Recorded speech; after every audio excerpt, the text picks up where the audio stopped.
Asiel Valero, activa el micrófono. Hola, buenas noches. Saludos para Ariel. Un placer estar escuchándolo.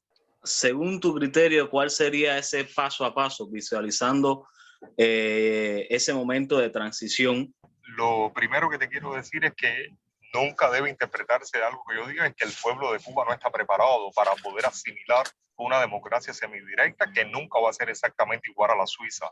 En mi opinión sería mejor. Cuando te digo que sería mejor es porque toda obra es perfectible y porque obviamente en la adaptación a la supervivencia de un país que no tiene más que una sola lengua nacional, que no tiene más que, a pesar de tener diferentes orígenes, en su gran mayoría españoles y africanos, básicamente ahí se resume toda nuestra gran diversidad etnológica, porque desgraciadamente casi que los indígenas fueron exterminados a 0.0 algo. Cual riqueza que tenemos nosotros es la cultural propiamente, que es la que nos ha salvado, es la que nos ha hecho sonreír en las difíciles circunstancias. No creo que Cuba sea para nada, los cubanos ni Cuba, un país que no tuviera el más mínimo espejo o derecho a verse en un espejo de una sociedad suiza o de una sociedad suiza, no, ni tan siquiera una sociedad suiza, de elementos de una constitución, un sistema de gobierno suizo y norteamericano, porque el sistema de gobierno suizo y su constitución justamente bajo el amparo de la gran constitución democrática del mundo americana, que cambió la forma de ver social y políticamente a sus conciudadanos. Eso no cabe la menor duda.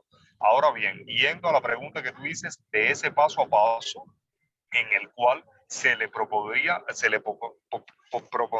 al pueblo o lo que sucedería. Mira, desgraciadamente, cualquier país, y Cuba no es un país normal, cualquier estado corrupto, cualquier sistema dictatorial, cuando cae por la fuerza o cae por la vía que sea, hay un gran descontrol y con el hambre que hay en Cuba, obviamente los asaltos, los rompimientos de las tiendas, todas esas desigualdades que ha generado el gobierno cubano como nunca lo hizo ningún otro gobierno en la Cuba de república desde 1902 en adelante. Eso es una cosa que solo se podría controlar con una junta cívico-militar. De hecho, hay un documento que circula, Archivo Cuba, elaborado por un grupo de personas a los que yo me suscribí, teniendo en cuenta, decía que Archivo Cuba hizo una propuesta justamente de un gobierno de transición. Yo odio la palabra transición, nunca he creído en los procesos de transición. Siempre creo que las cosas son tal y cual son porque uno tiene suficiente materia gris para saber lo que quiere y lo que no quiere. Procesos transicionales pueden ser la metamorfosis, pueden ser el desarrollo de un niño, adolescente, a un adulto, pero no creo ya que cuando nosotros tenemos la suficiente adultez necesitamos mucha transición. Sabemos lo que queremos y hacia dónde queremos ir. Ahora, lo que pasa es que esos son los nombres que genéricamente las personas encuentran para tener un lenguaje inclusivo, etcétera. Pero bueno, yendo a ese punto, Archivo Cuba hizo un programa que me parece bastante correcto, adecuado, pero yo básicamente lo que veo dentro de todo ese programa, lo que es un proceso de transición con un gobierno a corto tiempo, en el cual más que de hablar de un presidente, se habla de una junta cívico-militar que controle y que establezca un orden en el país que permita la celebración de elecciones, de un proceso electoral. Pero imagínate, eso no se puede lograr hacer sin tener partidos tampoco. Se requieren las fuerzas políticas, hace falta un tiempo donde las personas se organicen. Ahora voy a entrar a otro puente, quizá a otro túnel, perdón. Quizás se vaya un poco la voz. Pero lo que le decía, todo eso forma parte de esos 6 meses. De esos 6 meses en los que más que arengar políticamente, lo que se debe es de proponer fuerzas políticas en función de planes de rehacer un país. Y en el rehacer un país puede estar justamente esta propuesta que no es mía. Esta es una propuesta que existe. Simplemente lo que yo he hecho como ciudadano cubano es decir, bueno, somos una isla que muchas veces nos tildamos como ser un pequeño país. No somos ni tan siquiera un pequeño país. Somos, entre tantas naciones que hay isleñas, somos una de las más grandes, incluso más grande que muchos países de Europa, incluso 2 veces y media casi más grandes que Suiza. Y sin embargo, y tenemos cantidad de recursos en comparación con Suiza. Y entonces a mí me llamó mucho la atención. Todo comenzó porque yo me leí una tesis de doctorado, que esa tesis, ahora no recuerdo si fue de doctorado o de maestría, creo que fue de doctorado, esa tesis fue censurada en Cuba, su circulación, pero yo tuve la oportunidad a través de mi hermana de leerla completamente y se hizo un fascículo muy interesante, que fue lo que pasó con la formación de los cubanos para la nacionalidad cubana en la nueva república. Y resulta ser que después de la ley incendiaria que había quemado todo Cuba, básicamente, que habíamos quedado desolados, que habíamos quedado prácticamente sin suelo por todas esas métodos de luchas incendiarias, que incluso, yo no sé si ustedes recordarán, pero hasta José Martí llegó a decir, a la hoguera de la libertad hasta el arte, todo el arte vaya. Es decir, llegó a ese extremo, porque sin libertad no eres nadie, no eres un creador. La persona esclava no puede crear, porque la creación forma parte de tu libertad, es inherente al proceso de libertad del ser humano. Entonces, bueno, ellos organizaron, las pocas familias que quedaron con algún dinero, organizaron el envío de señoritas y señoritos que tenían un determinado nivel básico, muy elemental, a formarse como maestros en pedagogía en nada menos y nada más que en la Universidad de Harvard en los Estados Unidos y la Universidad de Berna en Suiza.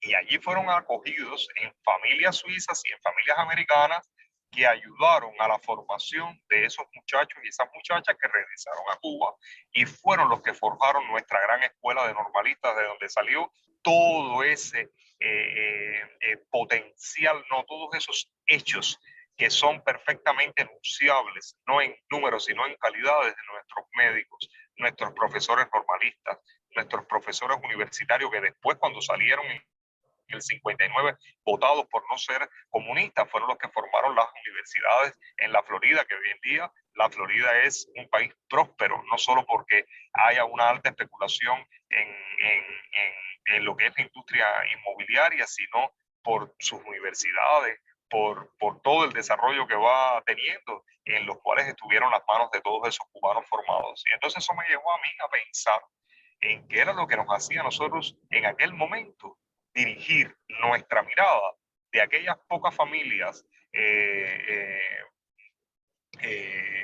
esas cubanas que quedaban, que tenían ese sentimiento de nacionalidad y que querían hacer el mejor país y que pusieron sus vistas en esos dos países. Y entonces eso fue lo que me llevó a estudiar los procesos de constitución de ambos países, porque fueron justamente lo que esas familias estudiaron para saber hacia dónde podían dirigir en todo el universo del planeta a esos jóvenes y hacer un esfuerzo que valiera la pena. Y fíjense si fue así, que lo pudieron haber mandado a Francia y a España.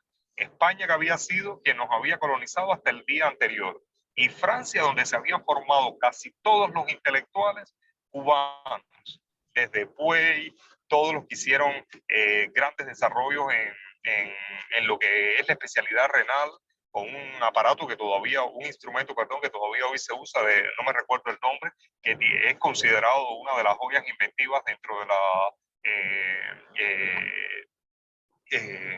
la urología, perdón, que no me salía el nombre de la especialidad, la urología.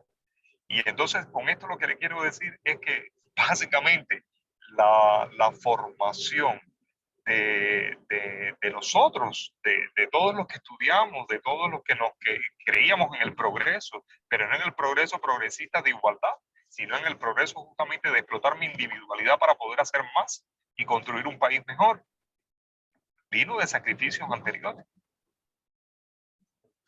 Y eso fue lo que hizo a mí llevarme a poder estudiar los procesos constitucionales de ambos países y ver cómo eran perfectamente factibles de poder hacer una combinación y sacar lo mejor de ambos para poder proponerlo a ese pueblo de Cuba que tiene esos 6 meses para constituirse en fuerzas políticas, para oír los diferentes discursos y sobre todo, más que discursos, para aprender sobre sistemas de gobiernos exitosos y cómo ponerlos en prácticas, más que para empezar a aceptar como idiotas las promesas populistas de unos cuantos partidos de que yo te voy a dar esto, yo te voy a dar lo otro. Los ciudadanos cubanos hemos aprendido que nosotros no queremos que nos den nada. Nosotros lo que queremos es hacer. Y hacer es la mejor manera de ser nosotros mismos, de volvernos mejores personas, de trabajar. Y ahí es donde va esta propuesta, que más que una propuesta política es una propuesta de vida, de forma de ser. Yo recuerdo que cuando yo la hice la primera vez en un auditorio de la Resistencia madrileña, que me invitó Lázaro, no recuerdo, Mireles, perdón, que me invitó él con un grupo de cubanos que querían oír esta presentación. Yo recuerdo que ahí habían personas de diferentes partidos españoles y alguno de ellos se levantó y dijo, yo quisiera ese sistema, no para Cuba, para España. ¿Por qué? Porque evita la corrupción, evita el populismo y evita el bipartidismo. Los males que sucumben el desarrollo de sociedades económicas y que en los Estados Unidos no ha podido acabar, ¿saben por qué? Porque los Estados Unidos es un mundo en sí mismo, lleno de riquezas materiales y con tal grado de libertades que se puede vivir al margen de la política, mientras sea una persona sana. Por eso no han podido acabar, por eso la izquierda no ha podido destruir a los Estados Unidos.